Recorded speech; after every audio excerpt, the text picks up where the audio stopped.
સંગત કરી રહ્યા છે તો આપણને આશ્ચર્ય લાગે કે આટલું બધું ટ્રેનિંગ પણ સૂરમાં ઓલામાં થતું હશે આપણે તો બોલવા માટે કરીએ પણ એ તો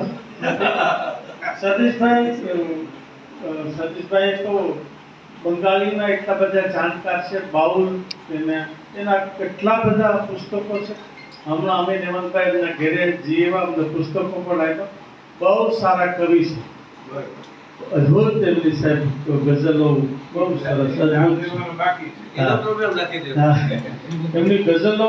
મારો પરિચય એમની સાથે ગઝલથી થયો છે. મનોજભાઈ ઓળખાણ આપી પછી એમની ગઝલો અને એ રીતે પણ શબ્દના બધા છે. અને શાંતિનિકેતનમાં ગુજરાતમાંથી જઈને શાંતિનિકેતનમાં જઈને વ્યાખ્યાન આપનારા સતીશ એ આપણું ગુજરાતનું ગૌરવ છે. તો સૌનો ખૂબ ખૂબ આભાર હૃદયપૂર્વક. આપ ગમે ત્યારે ફરી પધારશો.